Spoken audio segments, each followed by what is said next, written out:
அதை பூரணமாக கொடுக்க வேண்டும். வாழ்க்கையில் ஒரே ஒரு தடவை அல்லேலூயா சொன்னாலும் அது ஜீவனுள்ளதாக இருக்க வேண்டும். அல்லேலூயா. ஆமென். கர்த்தருக்கு ஸ்தோத்திரம் செய்வோம். அல்லேலூயா. சந்தோஷத்தோடு உட்காருவோம். என் உயிரான உயிரான உயிரான இயேசு, என் உயிரான உயிரான உயிரான இயேசு என்பது நம்முடைய சரீரத்தில் வாழக்கூடிய அந்த சுவாசத்துக்கு பேர் தான் உயிர்.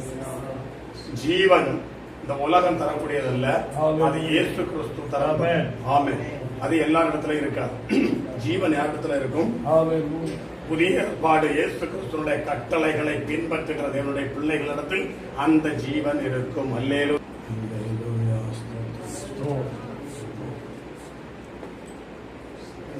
மலையாளம் புரியும்? மலையாளம் புரியுமில்ல? எத்தனை பேருக்கு புரியாது? அல்லேலூயா. டிரான்ஸ்லேஷன் வேணும்னு சொல்லுங்க. ஆமென்.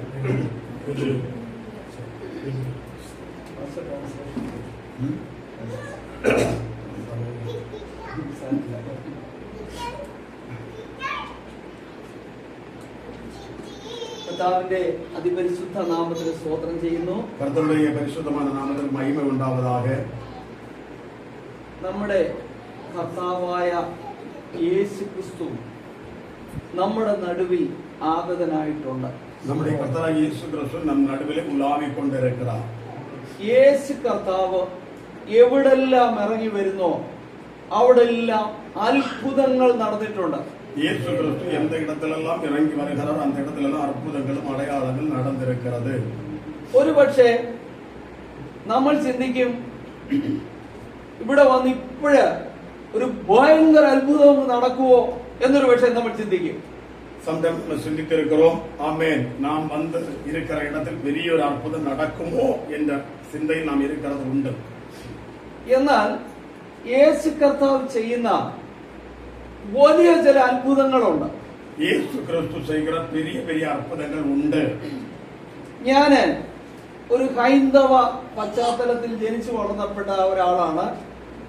ഞാൻ ഒരു ഹിന്ദു മാർഗത്തിൽ ഇருந்து വന്ന ഒരു നபராக இருக்கிறேன். എനിക്ക് വലിയ പാരമ്പര്യങ്ങളോ അല്ലെങ്കിൽ ശ്രേഷ്ഠതകളോ ഒന്നും പറയാനില്ല. ஆமென். பாரம்பரியமாக சொல்லத்தக்கதாக என்னிடத்தில் எந்த ஒரு பெருமையான காரியங்களோ மற்றும் மகிமையான காரியங்களோ என்னுடைய குலத்திற்கு கிடையாது. ഇവിടുത്തെ പാസ് കൊള്ള പോലെ വലിയ വീട് എനിക്കില്ല. സഹോദരൻ, பெரிய வீடொன்றும் எனக்கு இல்லை. ഇവിടുത്തെ മറ്റുള്ളവർക്കുള്ളതുപോലുള്ള വലിയ സാഹചര്യങ്ങളും ഇല്ല. ആമേൻ. സന്ദർഭ സൂழ்நிலைகளும் பெரிய விதத்தில் என்னிடத்தில் இல்லை. എന്നാൽ വലിയ വീടുള്ള വലിയ സാഹചര്യങ്ങളുള്ള വമ്പന്മാർക്ക് കഴിയാത്ത കാര്യങ്ങളാണ് ഈ നിസ്സാരന്മാരെ കൊണ്ട് കർത്താവ് ചെയ്യിക്കുന്നത്. ஆமென். பெரிய பெரிய வீடும் நிலங்கள் தோட்டங்களும் பெரிய பெரிய ஆமென் மகிமையான காரியங்கள் இருக்கிறவர்களை விட அதிகமாக என்னை போன்ற ஆமென் சாதுவான பிள்ளைகளை கொண்டு தேவன் மகிமையாக நடத்தி கொண்டிருக்கிறார். ഇസ്രായേലില് വിദ്യാഭ്യാസമൊന്നും ഇല്ലാതെ കടലിലെ പണിക്ക് ഗലീല കടലിലെ ഒരു വലയെടുത്തോണ്ട് വള്ളം എടുത്തോണ്ട് മീൻ പിടിക്കാൻ പോയ കുറെ വിദ്യാഭ്യാസം ഇല്ലാത്ത മനുഷ്യരുണ്ട്. ആമേൻ. அல்லேலூயா. இஸ்ரவேலில் ஆமென் கலிலேயா அந்த நாட்டில் ஆமென் அல்லேலூயா எந்த ஒரு படிப்பறிவும் இல்லாத சில ஆமென் பிள்ளைகள் இருந்தார்கள். அவர்களுடைய தொழில் மீன் பிடிக்கிற தொழிலாக இருந்தது. നിങ്ങൾ കണ്ടിട്ടുണ്ടോ? മീൻ പിടിക്കാൻ പോകുന്ന ആളുകളെ കണ്ടിട്ടുണ്ടോ? மீன் பிடிக்கிறவர்கள் நீங்கள் பார்த்திருக்கிறீர்களா? അവര് ആരും IAS ആരും ഇല്ല. ஆமென். அது பெரிய பட்டதாரிகள் படித்தவர்கள் கலெக்டர்கள் யாருமே கிடையாது. എഞ്ചിനീയർമാർ ആരും ഇല്ല മീൻ പിടിക്കാൻ. பொறியாளர்களும் இன்ஜினியர்களும் இல்லை.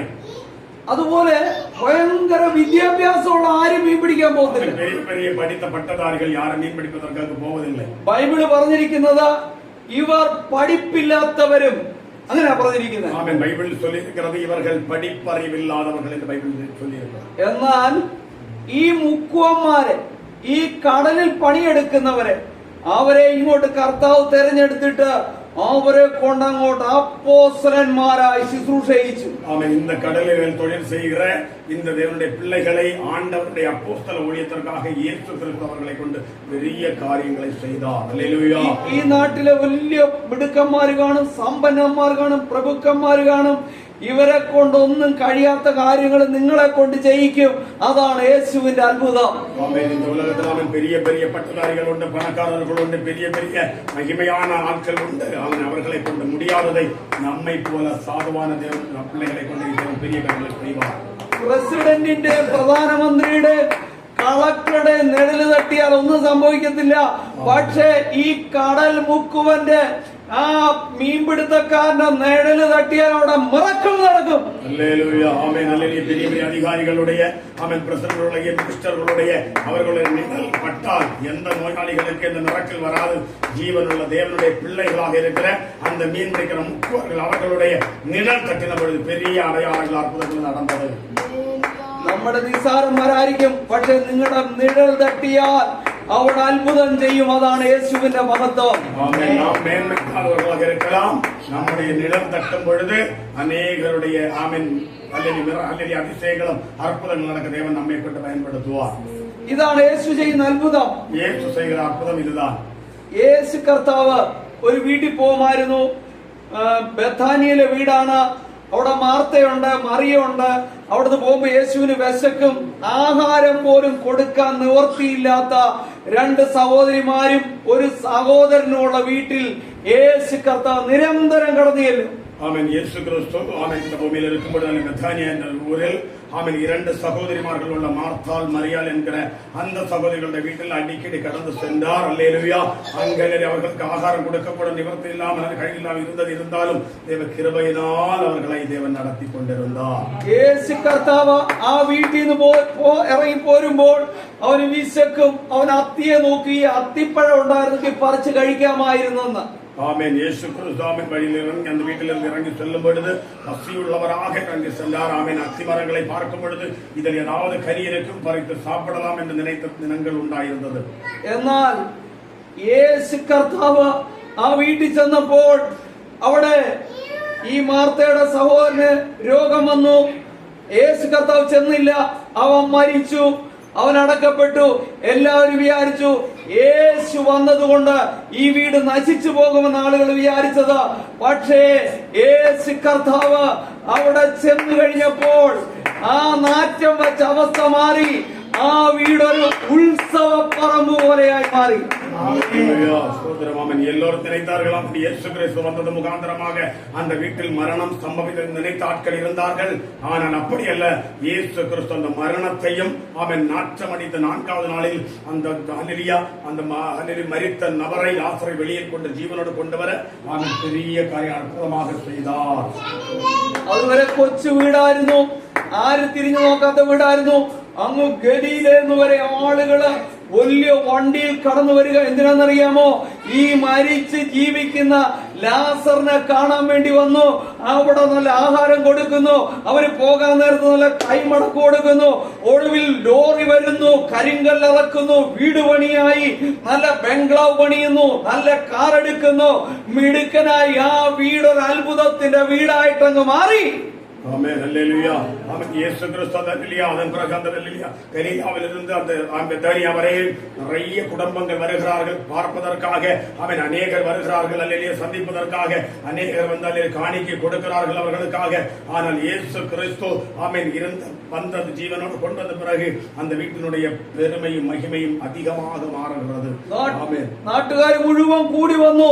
എന്തിനു വേണ്ടിയെന്നറിയാവോ? മരിച്ച് 4 ദിവസം കല്ലറയിൽ ഇരുന്ന് നാറ്റം വച്ച ലാസർ യേശുവിന്റെ കൂടെ ഇരുന്ന് ടീ പാർട്ടി കഴിക്കുന്നത് കാണാൻ നാട്ടുകാർ മുഴുവൻ അവിടെ കൂടി വന്നിരിക്കുക. ഇതാണ് യേശു എന്ന അത്ഭുതം. அற்புதத்திற்காக அநேகர் வந்திருக்கிறார்கள். ஆமென். மரண வீட்டில் வந்து பார்ப்பதற்காக. ஆனால் நடந்ததோ இயேசுவோடு சேர்ந்திருந்து லாசர் ஆமென் அல்லேலூயா ஆகாரம் உண்டு கொண்டிருக்கிறார் ஜீவன் உள்ளவராக. இதுதான் இயேசு செய்கிற பெரிய அற்புதம். യേശു കർത്താവ് അത്ഭുതങ്ങളുടെ ദൈവമാണ്. ആമേൻ. അവർ അതിശയങ്ങളെ അത്ഭുതങ്ങളെ ചെയ്യുന്ന ദൈവം യേശു ക്രിസ്തു. നമ്മൾ യേശുവിൽ വിശ്വസിച്ച് നമ്മൾ മുമ്പോട്ട് വരുമ്പോൾ ഇപ്പോൾ ഞെരുക്കമായിരിക്കാം, ഇപ്പോൾ കടമായിരിക്കാം, ഇപ്പോൾ പ്രതിസന്ധി ആയിരിക്കാം. പക്ഷേ ഈ പ്രതിസന്ധികളുടെ നടുവിൽ ഇരുട്ടിൽ വെളിച്ചം ഉദിപ്പിക്കുന്നവനാണ് കർത്താവായ യേശു ക്രിസ്തു. ஆமென். இயேசு கிறிஸ்துவிடத்தில் வரும்பொழுது கஷ்டமாக இருக்கலாம், தரித்திரமாக இருக்கலாம், பிரச்சனைகளாக இருக்கலாம். ஆனால் இப்பொழுது இருப்பதல்ல.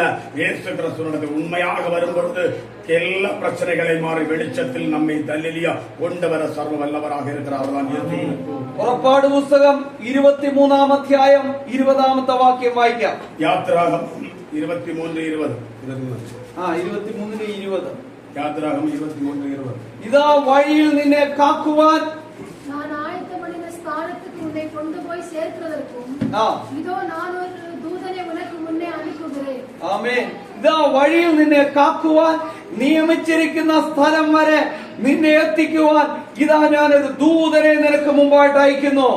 ஆமென். நான் ஆயத்தப்படின இடத்திற்கு உன்னை கொண்டு சேர்க்கபடியாக நான் உனக்கு முன்பாக ஒரு தூதனை ஆயத்தப்படுத்தி இருக்கிறேன். ആമേൻ. സ്തോത്രം. നിയമിച്ചിരിക്കുന്ന സ്ഥലം വരെ നമ്മളെ എത്തിക്കുവാൻ ദൈവത്തിന്റെ ദൂതന്മാർ ഇറങ്ങി വന്നിട്ടുണ്ട്. ആമേൻ. അവർ കുറിപ്പിട്ട ഇടം വരെ നമ്മെ കൊണ്ട് ചേർപ്പதற்காக தேவனுடைய தூதர்களை நமக்கு முன்பாக அனுப்பி இருக்கிறார். പത്രോസിന്റെ രണ്ട് കൈയും ബന്ധിച്ച് ചങ്ങലയിട്ട് കയ്യിലും കാലിലും ചങ്ങലയിട്ട് അങ്ങനെ കാരാഗ്രഹത്തിന്റെ ഉള്ളറയിൽ കിടക്കുമ്പോൾ ഒരു ദൂതൻ ഇറങ്ങി വന്നു.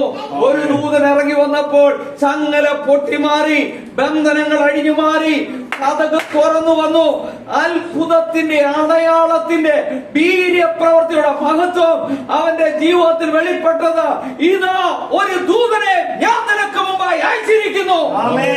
பேதுரு சிறைச்சாலையில் இருந்த பொழுது ஆமென் கைகளும் கால்களும் கட்டப்பட்டிருந்த பொழுது அல்லேலூயா வேதனையோடு கஷ்டத்தோடு இருந்த பொழுது அந்த இடத்தில் தூதனை அனுப்பி அவரை விடுதலை ஆக்கி வெளியில் கொண்டு வந்து தேவன் பெரிய அற்புதமான காரியங்களை செய்தார். அவர் சொல்லுகிறார், இதோ உனக்கு முன்பாக ஒரு தூதனை நியமித்து அனுப்பி இருக்கிறேன். നമ്മുടെ മുമ്പിൽ ദൈവത്തിന്റെ ഒരു ദൂതനെ ദൈവം വിട്ടിട്ടുണ്ട്.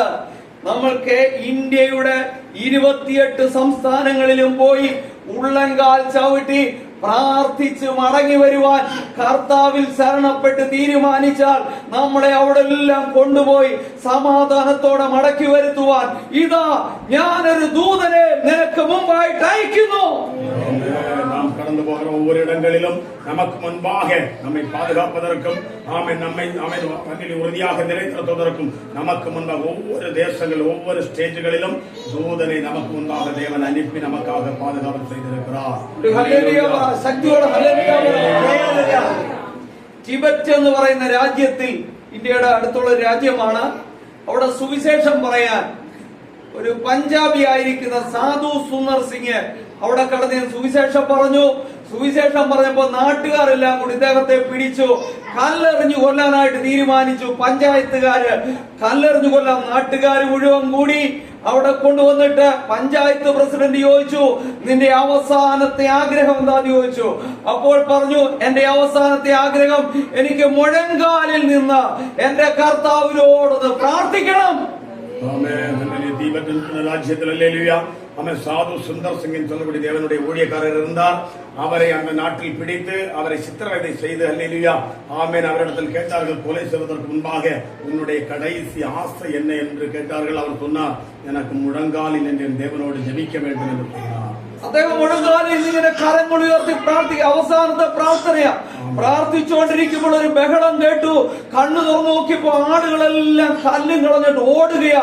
1-2 പേര് ബോധം കെട്ട് അവിടെ കിടപ്പുണ്ട്. ബാക്കിയുള്ളവരെല്ലാം ഓടി രക്ഷപ്പെടുന്ന കാഴ്ചയാ കണ്ടത്. സുന്ദർ സിംഗിനൊന്നും മനസ്സിലായില്ല. സുന്ദർ സിംഗ് വന്ന് ഇച്ചിരി വെള്ളമെടുത്തോണ്ട് വന്ന് ബോധം കെട്ട് കിടന്ന് ഒരാളെ മുഖത്തൊഴിച്ചു. അയാൾക്ക് ബോധം വന്നു. അയാൾ പേടിക്കാൻ തുടങ്ങി. ആകാശത്തൊക്കെ നോക്കുക, പരിഭ്രമപ്പെട്ട് നോക്കുക. സുന്ദർ സിംഗ് ചോദിച്ചു, എന്താ നോക്കുന്നെന്ന് പറഞ്ഞു. നീ പ്രാർത്ഥിക്കാൻ വേണ്ടി മുഴങ്കാൽ മടക്കിയപ്പോൾ ആകാശത്തിലൊരു മുഴക്കം കേട്ടു. ഞങ്ങൾ നോക്കിയപ്പോൾ ഒരു സ്വർഗീയ സൈന്യം, ദൂതന്മാരുടെ ഒരു വലിയ സംഘം ഊരിപ്പിടിച്ച വാളുമായിട്ട് ഇങ്ങനെ ഒരു സൈന്യം ഇറങ്ങി വരുന്നത് കണ്ടങ്ങനെ ഞങ്ങൾ പേടിച്ച് ബോധം കെട്ടു പോയതാണ്. കൂടെ നിന്നവരെല്ലാം ഓടി ഒളിച്ചെന്ന് പറഞ്ഞു. അങ്ങനെ സുന്ദർ സിംഗ് വീണ്ടും ആ രാജ്യത്ത് പ്രവർത്തിക്കുവാനിടയായി. சொல்ற புரியுதா? தரஜமா டிரான்ஸ்ஃபர் செய்யற நேரத்துல வந்து நமக்கு அதே பவர் கிடைக்காது. அவருக்கு டைம் கொஞ்சம் லேட் ஆகும். அந்த பவர் கிடைக்காது. அப்படியே போகும். മനസ്സിലാവോ? മലയാളം അറിയാവോ? അറിയാം.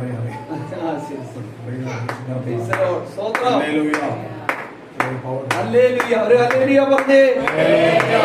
അത്ഭുതമേശുവിൻ നാമം ഈ ഭൂവിലെന്നും ഉയർത്തിടാം. അത്ഭുതമേശുവിൻ നാമം ഈ ഭൂവിലെന്നും ഉയർത്തിടാം. മിന്നൽ പിളരുകൾ വീശും